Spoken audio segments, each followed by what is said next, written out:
and action. Hello.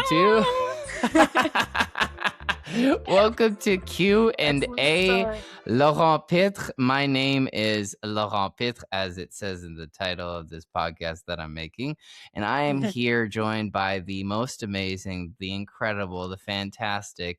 Who are you again? Georgia Acken, what's up, party people? Yay! Thank you so much for coming Yeah. on the podcast. Georgia Acken and I go way back to a little film called The Sacrifice Game, directed by Oh Jen yeah. Wexler. Oh And yeah. we had quite an amazing experience on that film. To say it was life-changing would be underselling it for the both of us. I think I would absolutely agree. Right?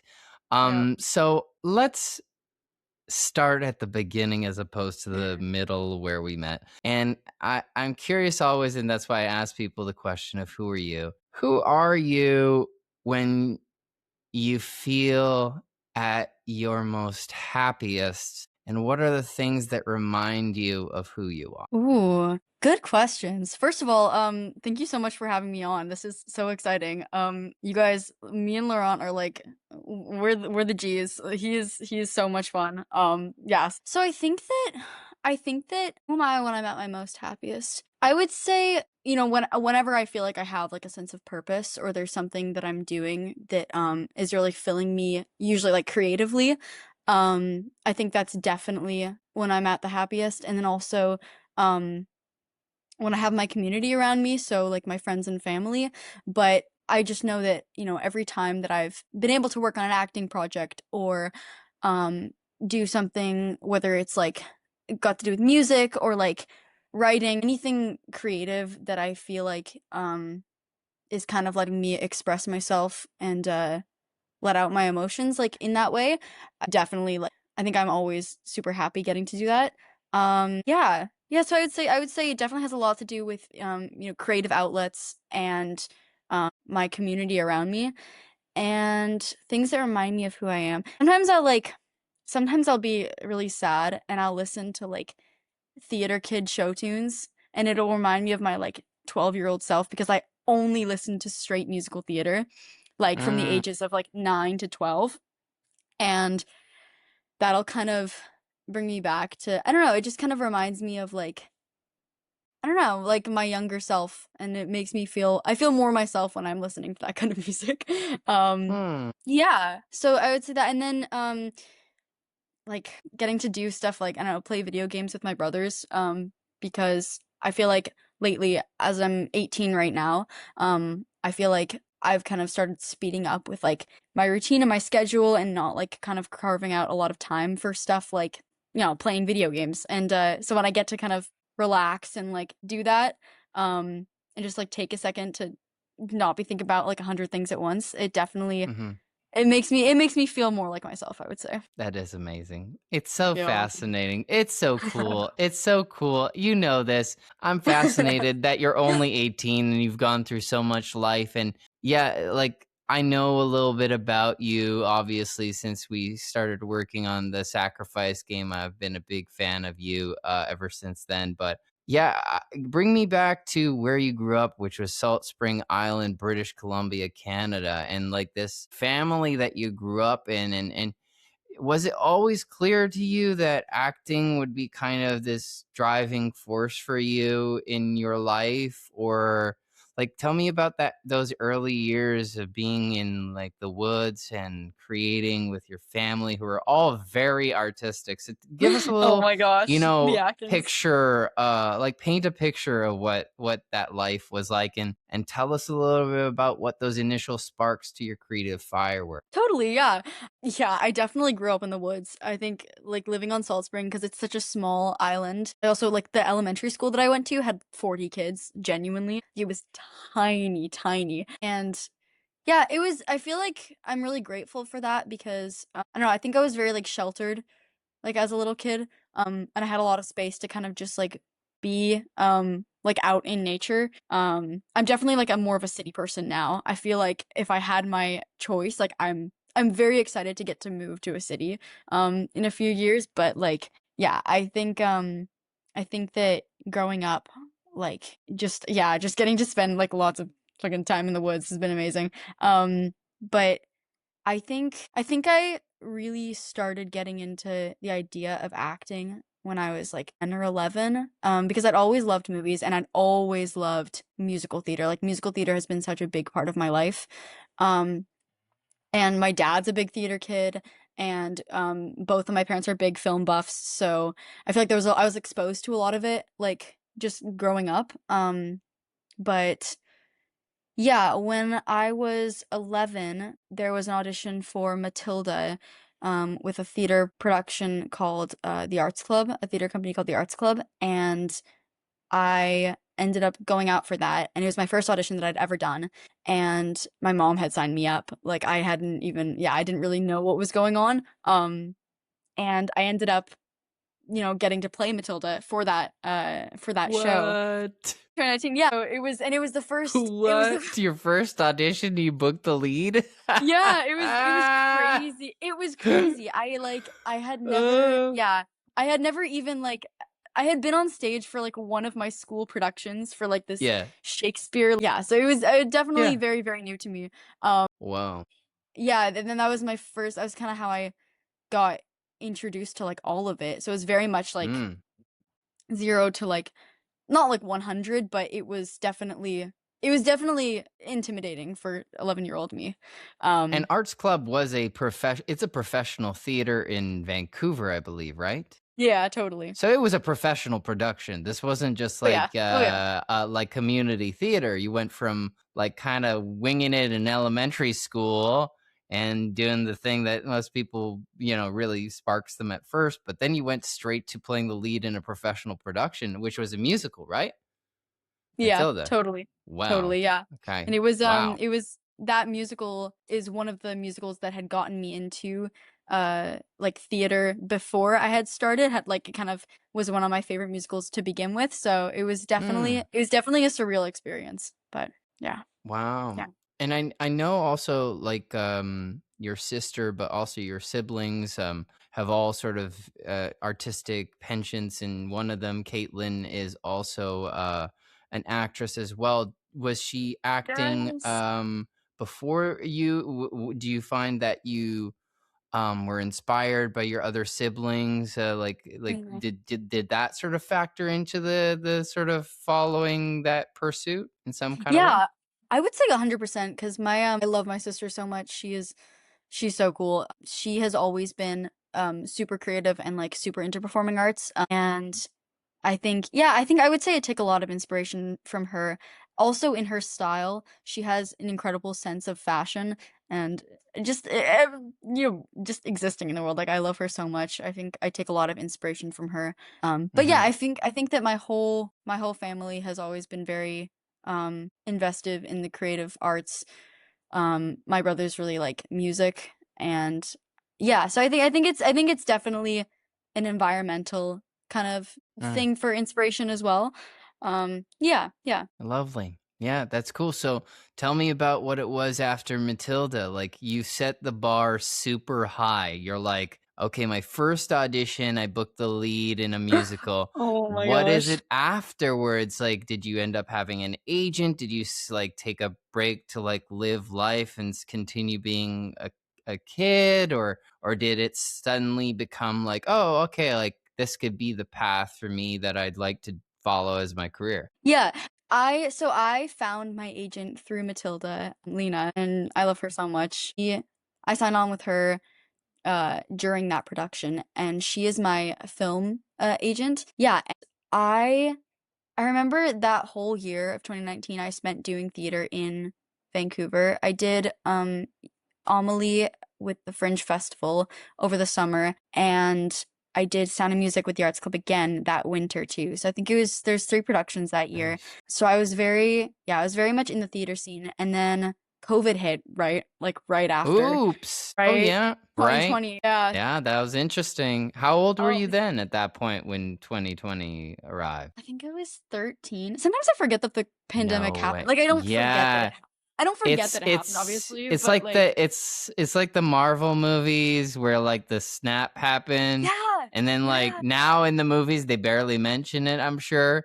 It's like, "Oh, yeah, literally. you remember when half the population disappeared?" Just It's like, like no, it's that's that. literally what happened, though. It's Yeah, yeah, crazy to yeah. me, like, I'll be doing something, and then I'll see, like, a mask or, Mm. like, an old social distancing sign, and Yeah, I'm like, "This is it's a I cannot believe that this happened." I alternate mean, I can't reality.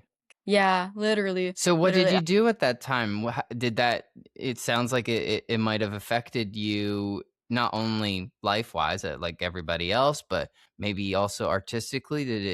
Did it change some things for you? Yeah, so I think that I was very again, like, because I was very sheltered during the pandemic, Mhm. I didn't actually realize the state that the world was in until after the pandemic had happened because Mm. I wasn't really on the internet and, I have a lot of siblings, so I was just hanging out with them, so I wasn't really Mm. lonely, Mm. yeah, and I think in that way, the pandemic definitely did not hit me as hard as I know it did for many, many people, and yeah, it's crazy. I didn't even quite realize that until a little bit later in my early teen years, like 14 or 15, exactly what had Mm. happened. But yeah, I would Mm. say I was definitely very sad that all the theaters had closed down. That was really Yeah. hard for me. Right. But I will say the pandemic is the reason I got into film and television acting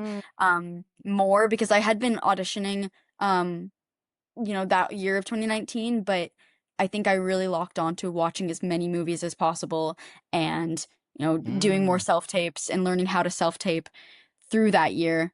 I would say that and I would say more so now, I am I am more into film and I kind of have more of a I have more I wouldn't say it's more passion for film acting than theater acting because I love both so much, but Mm. it's more where I'm leaning to right now in my life. Um, yeah, and I think that it wasn't the pandemic that caused that, but it definitely helped with that. Yeah, so I would say that's maybe changed creatively for me.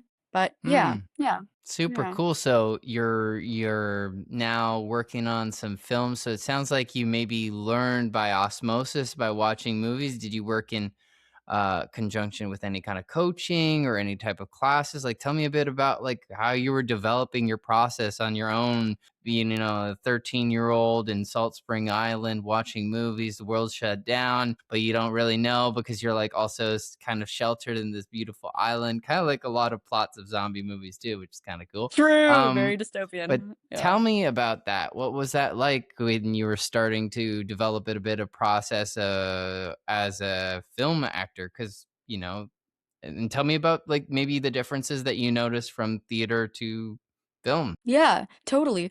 Um Yeah, oh man, trying to find training on Salt Spring Island is it's really hard. Yeah. It's rough, I gotta tell you, There's bro. like 200 people.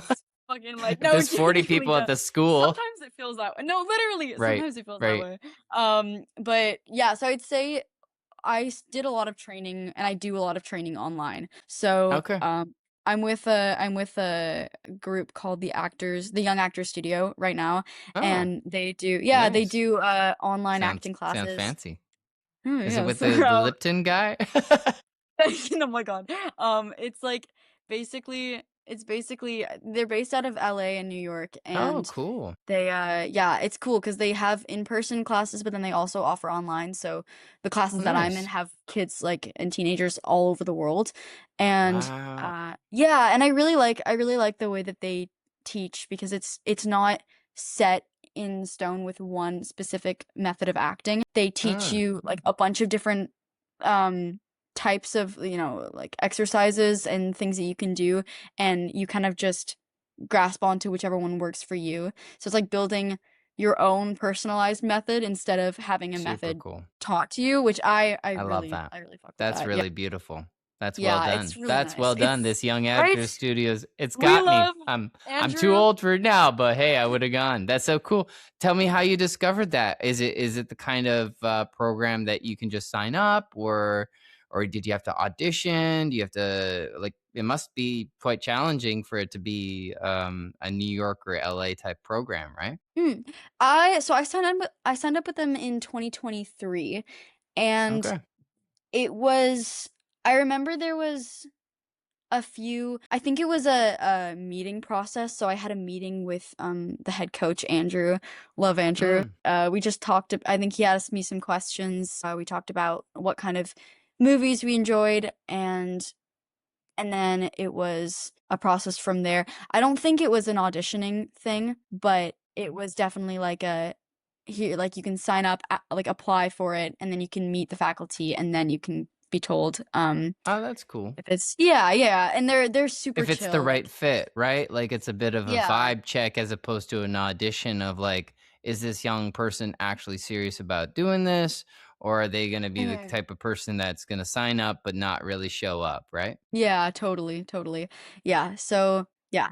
Yeah, but yeah, I think that the differences that I've noticed between film and theater, it's so crazy to me because I feel like theater is it's such a I mean, obviously, they're both, storytelling arts, but they're so different physically, like, in my body when I think about doing theater and film and the differences. It's like I mean, with theater, you're like you learn everything before, and then you have, like, a period of time where you are just telling the same story over and over again, but you've done, like, all the rehearsal process before leading up to it, and then it's, Mm, like, the adrenaline that you get when you're on stage and you're in front of a live audience and it all has to go perfectly. It's so yeah, I don't know. I don't think anything can compare to that as much as I love film and TV. I think that's such a unique experience that like you have to experience it to kind of understand like what oh yeah, how surreal that feels. mhm. Yeah, yeah.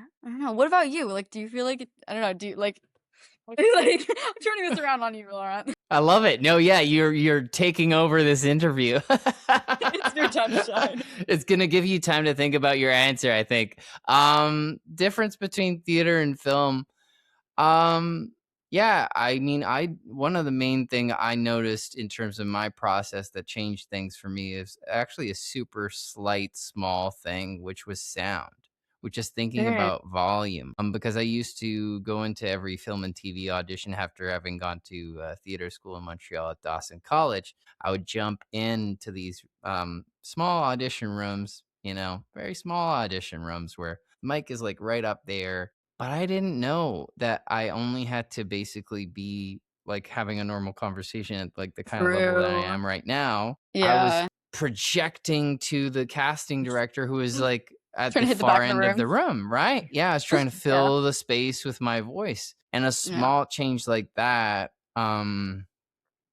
grounded me and made all of a sudden my film acting much better. So that was like a small but vital difference that I saw between film and theater. So now that I Yeah. gave you a little bit of seconds to think about it, how, like, what are the things that you observed then when you were like doing that deep self study? What were the things that you were noticing and picking up that then eventually led you to some big auditions that then booked your first screen roles? Let's talk about those too. And then how did Yeah. that occur?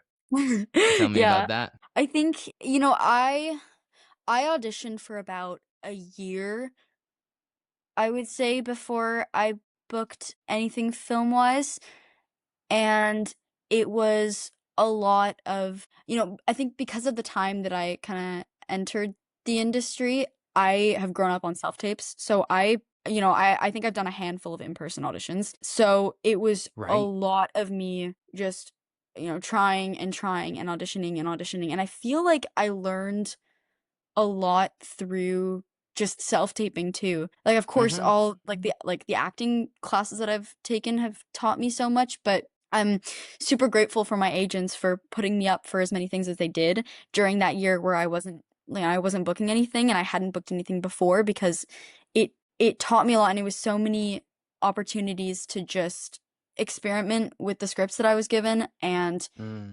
practice that way. I think and it with, like, kind of low-ish stakes because it was just in my living room, right, with a backdrop. Mm. I feel like Mm-hmm. that, I'm very grateful to have had that year, even though it was obviously it's hard to audition and not, feel like you're making any progress, even though you are, just within your Yes. own self creatively, Mm. because you're, yeah, just giving yourself opportunities to act Mm. as much as possible. So I think that helped enormously for Mm. yeah, for getting to the point where I could start booking things, but yeah, and then, like, watching movies has been one of my biggest things. Every time I kind of feel uninspired, I just find either it's rewatching, like, my favorite movies, reminding myself what I like about, just, like, watching different performances that I know kind of motivate me to, get back, like, into a creative, like, headspace, or Mm. just finding new movies to watch. That's always been really, really helpful. I feel like every time I felt kind of, burnt out or stuck in, like, a creative just, like, slump, it's like Mhm. watching movies or art or even, like, listening to music, like, has been Mm. is so helpful for me. I feel like tapping into other people's creativity always helps me tap into my own. Yeah. Mm. Yeah. That's beautiful. Well said. Yeah. Oh, thank That's you. really cool. So tell yeah, of course. Oh, well, thank you. Uh, so tell me then, what was the first film that you worked on or TV or on-screen performance? And tell me about what the feeling was like to walk on set for the first time, and then what did you learn from that? Yeah. So the first thing that I ever did was a show called Circuit Breakers, and it was an episode. It's basically it's like Black Mirror for kids is kind of the gist of the show. So it was like a one-off episode, and it filmed in Toronto for a couple weeks. And Mm. I remember I was told that I had booked the part like 3 days before I flew to Toronto. So it was definitely, and I'd obviously never like done that before. So that was very jarring, but very exciting for me. And I just remember being like so excited. I was so happy, but also I like couldn't get over how many people could fit into like a small room that they were filming in with like all the camera gear, like all the Mhm. cameramen and then the like sound guys and like Yeah. they're like how you could have a bedroom and then have like 25 people in the corners like fitting themselves into the corners of rooms. It's Yeah. like you don't think about that, but when you're watching a movie, like how many people are actually in the room or like Mhm. yeah, Yeah. yeah, I remember that being one of the craziest things to me. Yeah, but it Mm. was it was such a good experience. And I feel like I learned a lot from yeah, just getting to be on set. It's another thing, just learning by doing has always Mm. been I feel like it's a really efficient way of learning. Yeah, yeah, definitely experiences like kind of the master teacher. So Literally. yeah, so tell me about that. Like, what were like the sort of lessons that you walked away with that? That can be extremely jarring the first time, like you said, like you've watched these movies where any kind of intimate, secretive scene between two characters feels so precious, but Mm. then there's 25 people all looking at you and the guy with the sound and there's like a microphone and like you gotta like chew the food with a certain hand and you gotta remember Yeah. that you did it that way. There's a lot of mechanical sort of things that kind of remind you of theater in that way of like you have to do the performance kind of the same way or hit the certain marks that are specific for Yeah. lighting. So theater training does come in handy when it comes to film in that way because you can't just be like, "Oh, be real," and they'll like see it, like you do have to work Yeah. within in collaboration with the film crew, right? Who all are setting up some sort of technical parameters so that your performance can be like really highlighted. So tell me what you sort of walked away with that and what was your character and how'd that feel like to be Yeah. on a professional set like that? Yeah, totally. Um, yeah, I remember this one day. I remember this one day. So there was one scene in that episode that I had to be very emotional for, and I kind of run in, and I'm talking to my mom in the show. I remember I remember thinking that I had to like I got up at like 6 a.m. for the call time and I was while I was on the bus there, I remember listening to like the saddest music I could possibly listen to and, like, trying to get myself super, super emotional and super just kind of into, like, a darker place, like, all Mm, morning. Even though we were filming in the afternoon, I spent the right. entire day trying to get, like, really sad, and so by the time we got to that scene, I think I had psyched myself up so much, and I had Yes. been trying to get into it, like, for so long that Yes. I came in really hot, and I remember, Ah. like, I think I a little bit of my, like, theater kid came out, and I think I, like, overdid it a little bit, and, Wow. our director, uh Annie had basically said that, it was just, like, to tone it down a little bit, which is completely fair, like, and I realized, like, I had been I had been thinking of this, like, emotional moment as something, like, that had to be, like, super big and impactful and, like, really, like, intense, and if I felt really Mm, intense on the inside, then it would come out that way, but, that just doesn't work for me, as a ah, performer, and I've found that, like, okay, if I'm gonna listen to sad music to get into a headspace, I need to listen to the song, like, a minute before the scene, and I need to have, mm, like, a small thing that I can just kind of tap into in the moment, because if I'm trying to make myself feel, really intense, like, a certain emotion really intensely yeah. all day, then it's Yeah. not, like it's gonna be too much, and I'm gonna, like,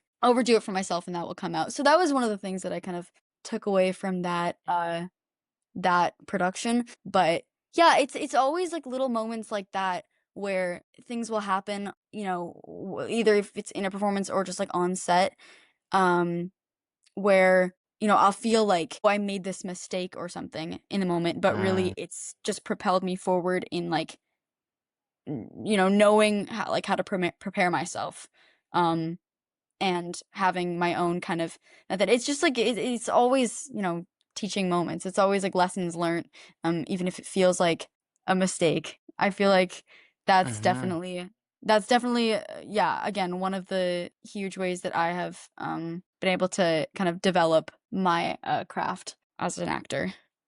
Right. Yeah. Yeah. Failure, mistakes, those are the ways we sort of like course correct our process, right? Like you were like, Yeah. maybe let me try this. Like basically you kind of were like doing a mixture of like method acting with like emotional preparation and you're like waiting and building this emotion. And I'm sure maybe like that scale would work really well. That scale of emotion would work well in theater where you need to sort of like in 1,000 person theater, maybe that would have been the appropriate preparation for that kind of a moment on stage. But like you were talking about, and something I got to witness up front, with your process on the sacrifice game is how quick he can go into it like that. And like, I agree too. I think it's helpful. I'm similar in that way of like I don't need the whole day to prep for the thing. In fact, it gives you more time to get in your head or think about or intellectualize it or like push it or show it. But like you said, when you just like sort of give a little pinch of it, a little Yeah. little catalyst, then it's like just the right amount that the camera sees it, right? Like if you feel it, the camera sees it. If you push it, the camera sees it too, and then it feels like inauthentic, right? Kind of that, Yeah. at least that's how it's felt for me too. When I'm pushing something, I'm like, and I watch myself push it, I'm like, oh, okay. I'm like trying to get something, like you're saying. I'm trying to get this impact. This moment needs to be something. But then if you just like lay back into just be in the circumstance of the scene, tell the story, don't focus on it being impactful or emotional, then that's usually the Yeah. best thing you can possibly do to serve the story at that. Yeah. Yeah, that's a huge I feel like yeah, focusing on telling the story is a really good way to put it. Yeah, 100%, 100%. So tell me Yeah. then what happened in between Circuit Breakers to the Sacrifice game, where there are a couple of different bookings that continued to build your confidence, and then you booked the lead of a horror film that's now a Christmas classic called The Sacrifice Game. Oh, Tell yes. me about that. Tell Oh, me yes. what was the road to the Sacrifice game? Yeah, I think so there wasn't a huge gap between the 2 Oh, wow. productions for me. I filmed Circuit Breakers in October of 2021, and then in May of 2022 we did the Sacrifice Game. So Wow, yeah. yeah, I did Christmas Carol with the Arts Club as a Oh, theater show, nice. in that Cool. Christmas in between. Oh, And nice. yeah, yeah, playing Tiny Tim. Wow! Yep, I would yep. kill to see that show with you as Oh my Tiny god, Tim. oh my That's god, you're so funny. good. You must have been Um, amazing. You must have been a great Tiny Tim. That's it so was good. a thank you. It was a really fun, production. But basically, yeah, I had it was just, more auditioning, and, I remember I did the Zoom callback for Sacrifice Game the day that my family went on a road trip to go to Disneyland, and No. I I'm dead I serious. love it. I love I'm it. dead That's serious. such bad timing. And you're like, whatever. I guess I'm going to No, do the man. Zoom. That's amazing. Tell me It about was that. yeah, it was great. I Wow. remember I hung up, the call with Jen and everybody, and I had to, like, grab my suitcase and jump in the car, and we Oh, started driving up. Yeah, it was you guys went to Disney that day. So your we come off left. of that audition was going to Disney. Oh, that's pretty cool. Exactly. No, no, So yeah, you're yeah, yeah. like, It was a no great matter time. what, at the end of the Zoom callback, I'm going to Disney. So There's like Disney at the end of you the were road. happy It's no matter what. That's so cool. exactly, exactly. Wow. Yeah. Yeah, and then I found out about the Sacrifice Game. Mm, I think it was because we had road tripped up there, so it was the day before we actually got to Disney, and I think no way. we were on the pier in Wow. California, and, Wow. I was with my whole family, and we were having lunch, and then, my Oh, mom told me. So it was a really good moment. That whole trip is probably one of my favorite, like, moments of my life so far, just yeah. because Yeah. first of all, it was a killer road trip. Sounds fun. So many crazy things happened on that road trip. Yeah, and then just finding out about that, it was really exciting for me. Yeah, and then, we went to Disney, and I came back from Disney, and I spent 1 day in Canada, and then or in Vancouver, and then, I Hmm. was off to Montreal. Yeah. Wow. Okay. Wow. Yeah. So you were, and then you started right away. So when you got to Montreal, how soon after to that fateful table read where we had 1 day to like kind of meet each other, was just cool to I'm meet the so ensemble. scared.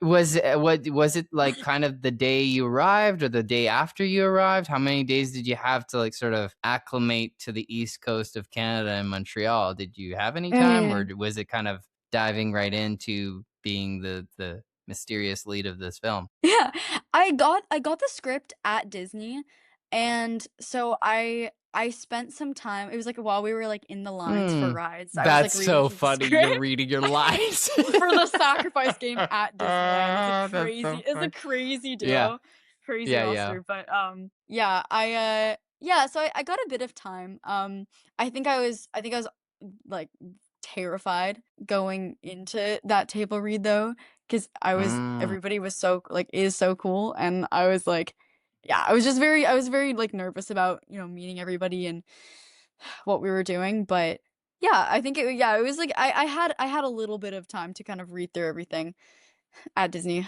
in the lines. nice. Nice. Yeah. Yeah. Nice. Wow. Yeah. Well, let's backtrack a little bit because I want to know a little bit about how your audition was and how was that Mhm. callback too. I want to know like did you have a feeling even early on when you discovered your character Clara and got the self tape like were you familiar with Jen Wexler's work? Tell me a little bit about that. Like, what was the audition process to get to that moment? Yeah, totally.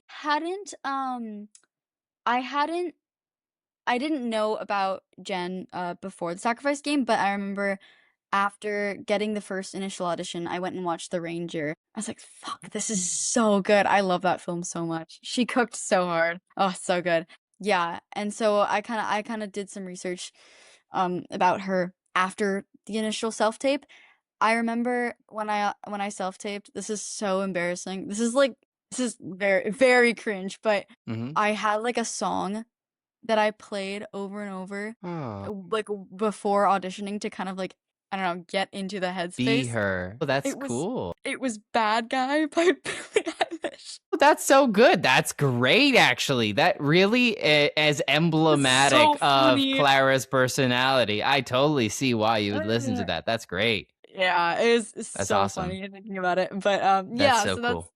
that's kinda what I did, and then yeah, and then I, got the call back, and everybody was really lovely on Zoom, obviously, and, I remember, Phil, like, and Jen asking about, like, which horror movies were my favorite, and if I had seen The Exorcist, or I think it was if I had seen The Exorcist, and I was like Mm. I think I had said something about not quite, but my parents said I can watch it soon. It was something like that. That's endearing. That's so endearing. I love that. Oh my goodness. Yeah, no, so it was a really positive experience. The whole auditioning process from Mm. start to finish. And then like obviously getting to film was a top tier month. It was so much fun. Mhm, So mhm. good. Yeah, yeah, and night shoots too, right? Like, Oh was that yeah. something you were familiar with, or did that also drive you a little insane? Like, pretty much all the cast, we were kind of in a fever dream that month, but it was an incredibly, wonderful fever dream to be a part of, to realize this vision that Jen Wexler had had for this story, this incredible Yeah. Christmas cult killers who then end up knocking at the wrong school. And yeah, not to spoil anything for those who haven't seen the Sacrifice Game yet, but George's character has quite the turn, and the killers are soon in danger of some sort of force that is beyond their capabilities quite. So yeah, tell me also about, like, what did you sort of take away from that experience with the Sacrifice Game, and because I know, like, a little bit of the steps that you took afterwards and what sort of goals you had, but then I also know that there were a lot of different life events that happened, and that you knew new projects and twists and turns. So tell me about, what was it after Sacrifice Game, and, like, what lessons that you sort of took from that experience? Yeah, totally. Well, first of all, I had never even heard about like night shoots before the sacrifice game. I think I had it a lot easier than you guys because I was still a minor, so I had like the hours that I had to work in, so Oh I had yeah, a that's lot true. easier. But like it was yeah, still intense. Yeah, still kind of I crazy. loved Yeah. it so I loved it so much. Yeah, it was so much fun. I was so happy. Yeah, what even did happen after sacrifice game? I have to think about that for a second. That was May of 2022. And then oh, yeah, after so I did another theater production that year, which was yeah, it was kind of nice to kind of go back and forth between those 2 because I think that really started showing me like we were talking about, like, the differences between theater and film acting, getting to kind of flip between both of them was like, "Oh, right, this is a completely different animal, but it's still, performing." I think that was definitely, like I think that kinda helped me, differentiate, like, the 2 and kind of navigate, you know, who I am as a theater performer versus like as a film performer. Yeah, and then 2023, I filmed Under the Bridge, uh, and yeah, and I played the younger version of Rebecca Godfrey, who is a true crime writer, and she's also the main character of that TV show. Yeah, and that was so much fun. I met 2 really cool people, Isabel and Tegan, who played like the other like younger versions of 2 characters in that show. Oh, cool. Yeah, and I'm still super close to both of them. Yeah, Nice. that was a really cool experience. Yeah, and then I that same year, I, wrote and directed my first short film, Mm-hmm. which was I I don't think I've ever felt more stressed in my life. It was so much fun, but I have Uh-huh. never in my life felt that stressed as trying to put that Mm-hmm. together. Mm-hmm. But yeah, 'cause it was after the premiere of Sacrifice Game in Right. 2023. and I was on the plane ride back because Fantasia was the first film festival I'd ever been to, and Wow. yeah, it was so sick getting to Yes. watch like all the horror movies that we did, and like with my dad, who's like obviously James Acken, major horror Mm-hmm. nerd. Yeah, it was Mm-hmm. so cool. So I was definitely inspired by that whole the whole festival, and yeah, and so I wrote the script for Look, the short film, on the way back, like on the plane back, and I put Mm-hmm. it together. We filmed for 3 days in October, and I finished that short film in October of 2024, like a year later. Wow. Yeah, yeah, it took a long time. That was Yep. something that taught me, was how long, like, making any kind of like film takes, like with the different components, like sound and then coloring and editing and everything, like, Mm-hmm. and then finding, like, putting together a team. I'm so grateful for all the people who worked on Look with me. That was like, yeah, they're such legends. It was a very like positive group that I had, like, helping me put it together. But Mm-hmm. yeah, I think I just put myself under a lot of stress for like Mm. getting it done, because you never think it's gonna get done until it's done. Like the Yeah. entire year, I was like, this is never gonna finish. Like I'm never actually gonna make this movie, and then yeah, we did it. So yeah, it is definitely a crazy year of like learning curves, and trying things that I hadn't before. But yeah. And not to put it lightly, but your short film Look also returned to Fantasia, where it was also in a premiere of your sister's film, right? Like the Montreal premiere for Yeah, it, totally. for Lucid, right? She had a Yes. feature and your short was there. And not to put it mildly, to the year previous for the Sacrifice game was a huge success for the film and for you too. Like it really kind of elevates you now to a place that like people will refer to Georgia Acken as initiating a role that will live forever in the horror space, which is incredible. It's I really know. true. It's amazing. And Oh my honestly, God. I'm honored to have been part of that kind of film history by working with you and working with you. Honestly, it's so cool to have this discussion with you because you know, you have such wisdom and you're only 18, and it's incredible to have these conversations about acting with you because I find like you bring me insights that I am reflecting on myself, and hearing about your story is super inspirational for me myself. So You're such a legend, I, bro. You're such a legend. I'm just, yeah, thank This you guy, for guys. saying that. I appreciate What a that. goat. I feel we are legends and goats just We talking to each other, Good bleeding at choice. each other. But Yes. I'm curious too, like, because I know, like after Look, like you're potentially thinking of also, going like you're saying to like the city and like, exploring different kinds of things. Like, so tell me about like what your goals were at that time, and then what like recent project that had sort of happened that kind of surprised you and took you to a whole new other place. And tell me about that experience and what that was like. Yeah. Yeah. So I've always, since I was really little, I've always kind of loved the idea of, moving to a big city. So that's definitely always been a goal of mine. And whether I'm still trying to figure that out right now, like if I want to go to London or, New York, or staying in Canada. I'm trying to figure that out right now. But yeah, in August, or I guess, okay, let me backtrack a bit.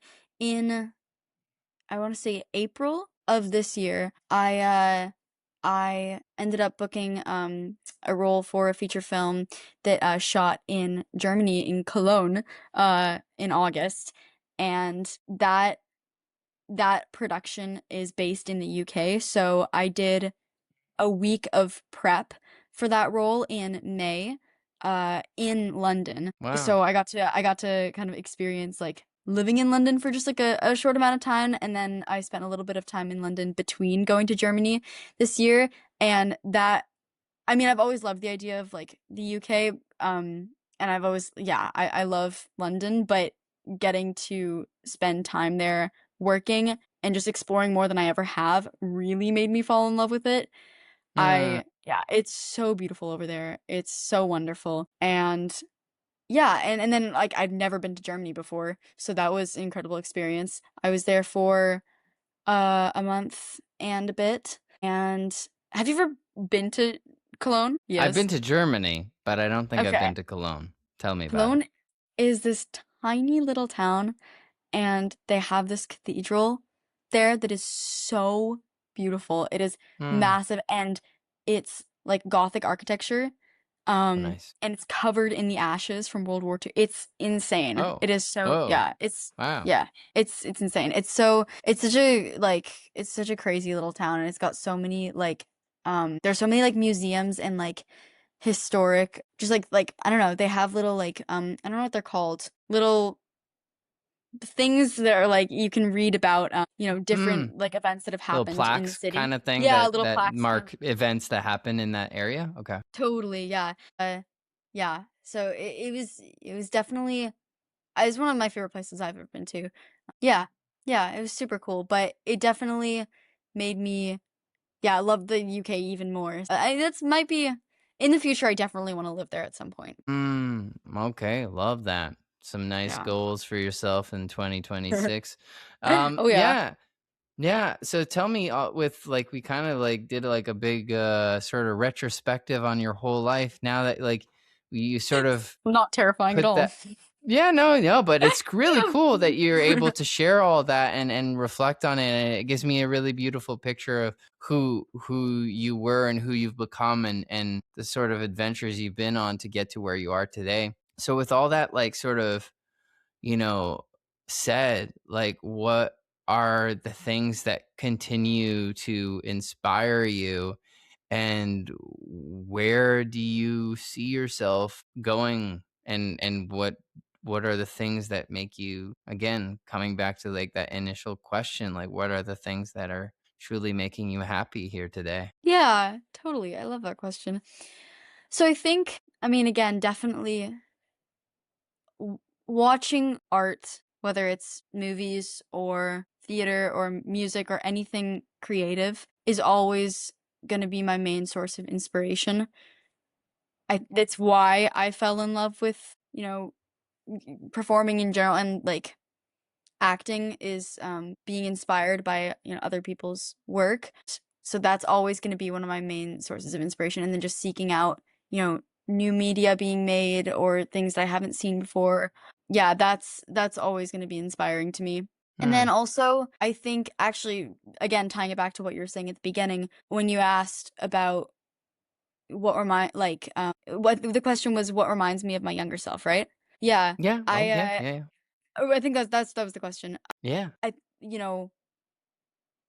thinking about my 12-year-old self and how much she wanted and like to be an actor and to be doing the things that I get to do now as a career. Yeah. Like reminding myself of that is super, it always kind of gets me into like the headspace of gratitude and like thinking Mm, she would be really happy with like the fact that I get to do this at all. hmm. So yeah, I would say those two things are definitely keep me passionate, keep me excited. Yeah, and then as for where I see myself going, I mean, I'm always going to be pursuing acting. It's my favorite thing in the world. Hmm. I want to also continue trying my hand at storytelling and directing and writing. I really love music, so I've been kind of dipping my toes in the water of like writing my own original music and then like recording it just as like a hobby, but also as something that I want to pursue more in the future too. Mm, Songwriting is really important to me as well. It's definitely how I process a lot of my emotions and feelings. It's a really good outlet that way. So yeah, I think all of those things are you know, those are the things that keep me that make me feel the most like myself. So I'm always going to be trying to do more of that. wow. That's Yeah. beautiful. That's beautiful. I Well, thank couldn't have you. said it Well, better. thank you. That's amazing. That's Thanks, amazing. Thank you Laura. so Thanks, much my G. for your time. Thank you, Georgia. You are awesome. Um, before we go, um, what's like one your biggest acting advice that you could give to people? Ooh. And then what's your biggest life advice that you could give to people? Oh my that wow. Okay, I have to think about that for a second. Ooh, okay. My biggest acting advice. Okay, I would say, if you ever take acting classes, where, you learn a lot about character prep and, um, character analysis and, like, lots of different, things that you can do, like, with, writing down, things about your character and, like, the things that you're going to do, uh, in a scene. Mhm. It's very important. It's a huge part of acting, and I definitely advocate for that. I use it, like, whenever I'm doing auditions or working or anything, but something that I kinda had to break out of was, um, doing so much of that I would get in my own head, and I wouldn't let Mm, it be natural, like, I wouldn't actually get into my body as well. It was mm, all kind of, like, mental or, like, some stuff that I'd be writing down on a page, and I think I'm the kind of actor who there needs to be a certain physicality to what I'm doing, which I think is for, like, mm, most people or a lot of people. Like, it is just as important to be, exploring your character mentally as it is, like, physically. Figuring out, like, how your character walks and how your character holds themselves when they're feeling sad or feeling or how yeah, how, like, a certain emotion looks in their body. I think that's really important too. And also, like, breath work has been super mm, important for me. So I feel like there's a very physical side to acting that I was sleeping on for a long time. And once I mm, started, like, practicing that aspect more, I felt more grounded in, whether it's just like doing a scene for an audition or if I'm on stage or anything. Yeah, so that's what I would say acting wise. And then my biggest life advice? yeah, Ooh. Hold on, I gotta think about that. It's like, do I have advice on life? I'm like, yeah. I think I need advice. I need advice on life. Um, That's good advice to say that sometimes. That's um, pretty good. I would say if you're feeling really sad, don't just listen to sad music. It always feels Mm, really good, but try listening to happy music when you're sad too. Because sometimes the mhm. sad music will make you feel sadder. That's good life advice. Thank you That's you're so for welcome for that. that. That's That's a yeah, good one. That's a good yeah. one. Put that on a Georgia, t-shirt. Like I a will put it on a slogan. t-shirt. I'll put it on the Good. on this part of the sacrifice game t-shirt that I Thank you. got. Yes. But I hope you hey, will. Georgia, again, thank you so much for your time. Thank you for um the incredible wisdom that you've shared here today with your journey, with your advice, with your energy. It's been incredible to have this conversation. If any of Same. you listeners or viewers have any questions, please drop them in the comment section. Yes. Uh, and Laurent, myself, and Georgia, we will respond to as many of the questions as Oh, we we can. I will. think this podcast can be a great conversation starter for many people. And I think it's all about trying to create more opportunities for people and for us to demystify the process and make it more accessible. So this is all part of it. And again, thank you so much, Georgia. This was an absolute pleasure. Thank you. This has been so much fun. I'm so hyped. Okay. And scene. And Nice. and now it's over. Bye.